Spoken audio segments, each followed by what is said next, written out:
onslaught of sweaty naked body inside of a van with the windows slightly open, hoping that nobody walks by and hears the weird stuff you're watching on TV. That's just how it goes with stealth camping. Tonight, I wanted to share some very honest van lifing. Just wanted to make an announcement. It was all a lie! Which is me sitting in a Barnes & Noble parking lot. They just closed at 9 p.m. It still isn't dark, because it doesn't get dark till like 10 p.m.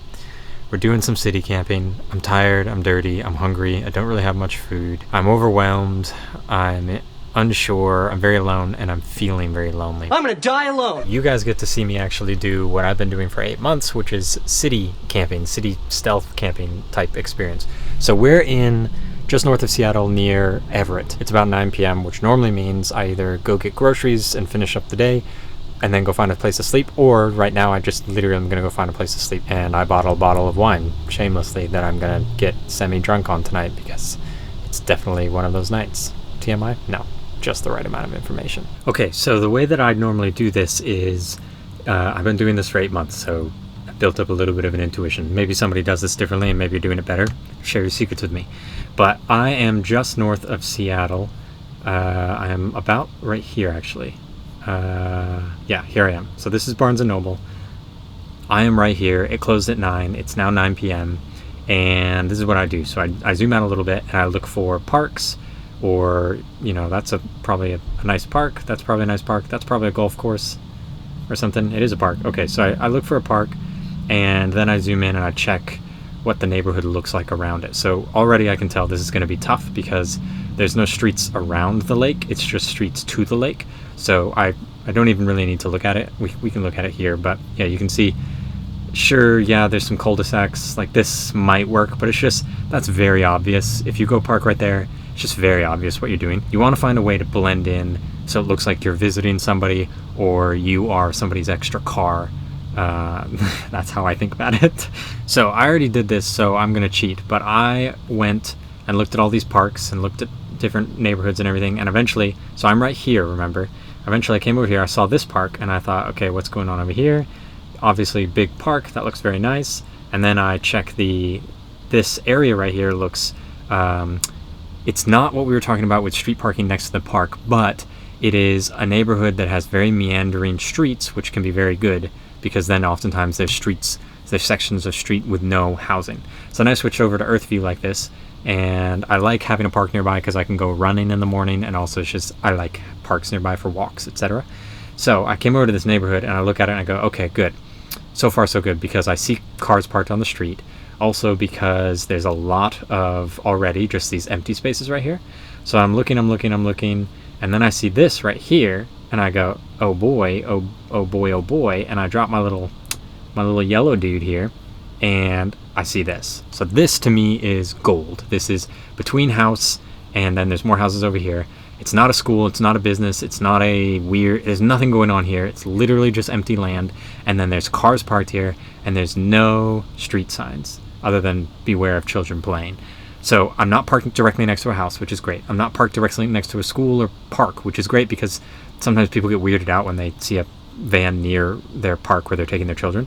There are already cars parked here, and clearly they're parked here, like that van is parked here a little sketchily, and then there's these cars right here are probably not at that house because that house has its own driveway. So these are great signs for parking here. I don't see any signs about not parking here, etc. It looks relatively flat, and for me, the way you guys will see in a bit, I have to pull my front tire up onto the curb to level the van out because my bed is on this side. So I marked this in my maps. I don't know why it's not showing up, but I just dropped a little pin, went to the coordinates, and I saved it as a place I want to go. So now I'm just going to go there.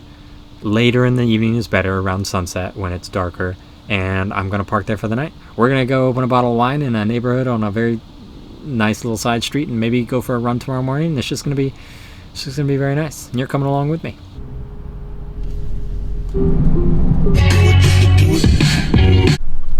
I took a wrong turn and I had to do a U-turn in this little neighborhood area to go to the place that I marked. And as I'm going through here, I found a perfect spot just off a main street, so there is going to be some car noise, but I'm going to turn my fan on so I won't hear it, and I'm really used to the steady noise of cars going by. but it's a pretty wide double parking both sides street next to a condominium and a really nice neighborhood. So the cars parked out here are like people's third cars and their trailers and stuff, so very used to an extra car slipping in there. It's not sketchy at all, so that's nice, but it's just wealthy enough where people oftentimes just mind their own business. And there's no signage right here, and it's not an incredibly crowded area, not an incredibly urban area. So all of that just points to this is a pretty good spot. And this will be our place for the night, hopefully. Time to open that bottle of wine.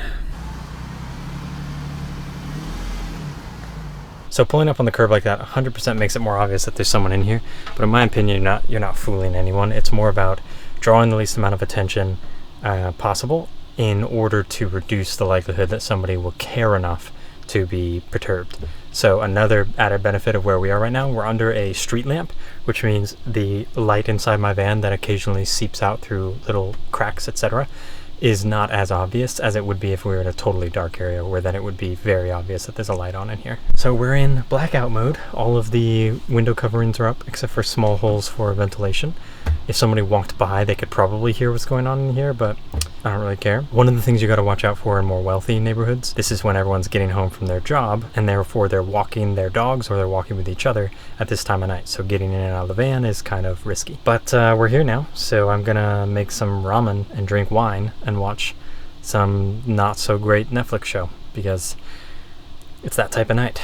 But actually making this, talking about this whole like strategy type thing is actually kind of cheered me up a little bit, because I don't think I give myself enough credit for having done this for 8 months, because I barely camped. I think I camped twice in a campsite until this month.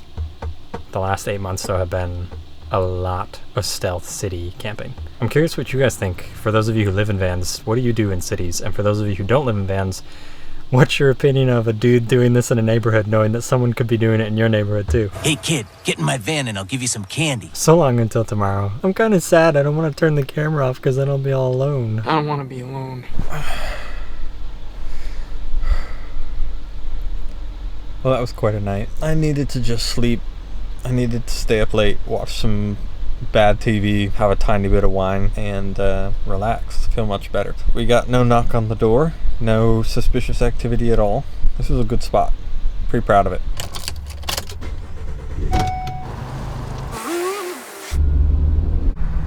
Now that Starbucks has reopened dine-in, coffee shops are way easier to come by as far as a good place to sit. When Starbucks closed nationwide a couple of months ago, it was rough. Starbucks shutting down 8,000 of their stores. I've been city camping, stealth camping for 8 months now. Most of my time has been spent in cities, around cities, or towns, but just not out in the wilderness, because I was afraid to be without service, because I was afraid to try something new that I didn't understand, National Forest and BLM land. But after the last month or so, or 3 weeks of being around Washington using the Discover Pass and camping almost every single night, either in a tent or out in the wilderness, it has completely changed how I see camping in a city, because the reality of it is that it kind of really sucks, because it's always weighing on your mind where you're supposed to be and whether you're being seen or whether you're being, scrutinized for what you're doing or where you're going. Right now I'm pulling up to Starbucks and I'm going to work here for as long as I can, maybe 5-6 hours, and then when it closes, I'll probably go to Barnes & Noble across town and sit there till it closes, and then I'll go park on another street. It's not very glamorous. It is essential sometimes. I'm going from the Olympic Peninsula to the Cascades, so Seattle is right in the middle, and I have a lot of editing to do and a lot of work to do, so I'm trying to get that done here. I had an oil change, all sorts of things you have to get done before I head over to the Cascades. Sometimes it just really sucks to be stealth camping in your van in the city. Hello there.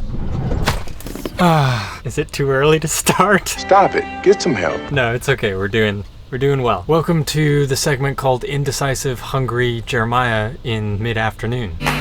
Also typical Jeremiah during these times. I haven't eaten since breakfast, and it's about 5 p.m. and I've had coffee and I've sat still for 5 hours without moving, even though I know that's very bad for the longevity of your life. These are silent killers. You are the silent killer. Go back to the annex. You'll see.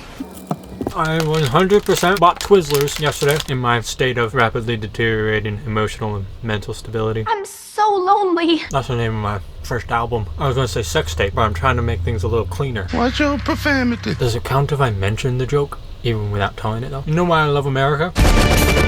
Because there's a Starbucks right there inside Safeway, and there's a Starbucks actual location behind me. They're probably 75 yards apart. I bet you both of them were busy all day. There's gotta be something in here that's good for me, right? Like happiness? Do I look empty inside? So I just spent all day inside Starbucks working on the script for the next episode of People Who Wander, featuring me. Are you all set? All set. Let's make me famous. And then working on figuring out if I'm gonna sell my van. And then 3, phones are dangerous. I did not even know I pulled this out, and that was like 5 minutes. I also might be slightly, not inebriated. What's the opposite of like when you have nothing inside you? I just thought of an exorcism, but I don't think that's what I mean. I am trying to say something. My third thing. What a day. Oh, what a day to be alive. Amen. You went full retard, man. Third thing was planning actually what we're going to do. It's Sunday, what we're going to do. I have known that I want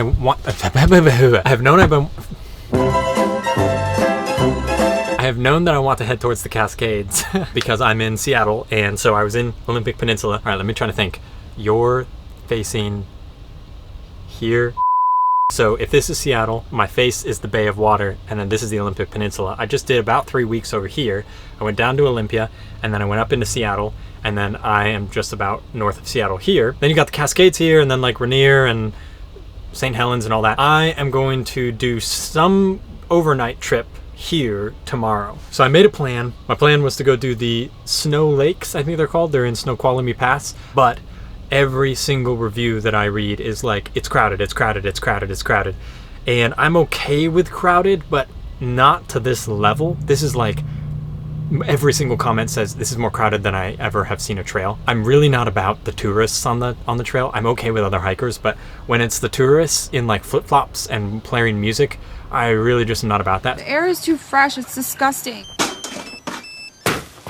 So I thought, okay, I'll start the hike at sunrise or before sunrise, start hiking in the dark, and then I'll be ahead of everyone all day. But then I was thinking, yeah, but then I'm gonna get to my camping spot at like noon, and it's gonna be 10 hours before sunset. And yeah, I'm trying to work on my ability to be able to sit and do nothing, but 10 hours is a long time. Oh my goodness, it's a long time. Now I'm kind of questioning my entire plan.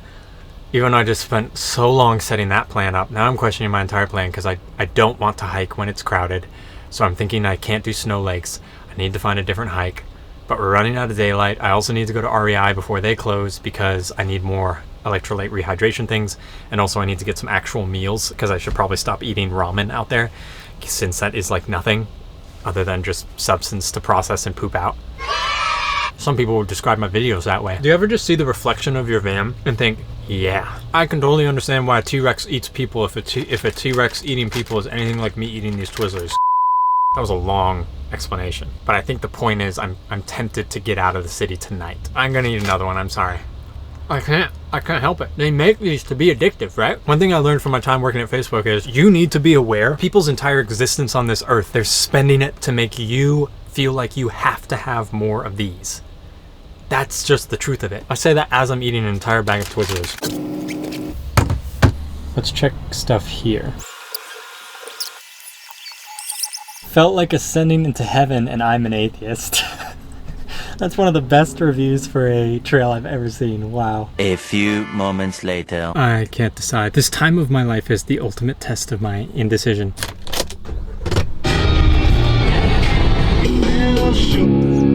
Copyrighted music.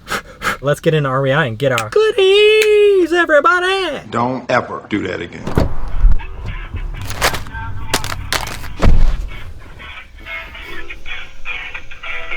I wonder if that's copyrighted music. We have mosquito head nets. As in, like you can put them over a hat that you're wearing? Alright. Thanks for calling. Bye. Didn't her do any of that. Another night, another neighborhood, searching for a good place to park. Oh, hello there. I can tell an incredibly dramatic story with this lighting. About a man in a van. About struggle and triumph. about love and hardship. Okay, I can't do this anymore. What is the best? Is it like here, roughly? Or like right there? Yeah, I like that. How about right there? Stealth camping. Stealth camping in a van. It's a lot of sweaty, naked body inside of a van with the windows slightly open, hoping that nobody walks by and hears the weird stuff you're watching on TV. Stealth camping really isn't that bad because you can get a lot done in the city and not have to travel far to sleep, because you can sleep anywhere. But it has an emotional weight and a kind of pressure that is always there when you're here. So I am only doing this knowing that I can go camp, and I will be out and camping and sleeping in other places soon. If I were doing this again while knowing that there's camping out there, I don't think I could do it for very long. But when I first started, I only knew this, and so this was my reality. This was kind of my van life. Would I recommend people stealth camp? Yeah, actually, I think it teaches you an appreciation for the camping, the real camping, the campsites, the nature, the BLM land, the national forest, all those beautiful places that you can take your van. I think it gives you an appreciation for those places. And also, when I'm out in those places, I feel different and I feel better because I can't have my phone on constantly because there's no service, so there's not really a point to have my phone on. I can't have my laptop open constantly because I only have one TV show downloaded and I only really want to watch one episode of it before I'm done. I am grateful for all the times that I've slept in neighborhoods and slept on random side streets and slept in random pull-offs for the appreciation for camping in nature and for BLM land and for national forests. I love nature! Alright, signing off. So long for now. No. Pretty Caroline, oh, oh, oh, oh, slow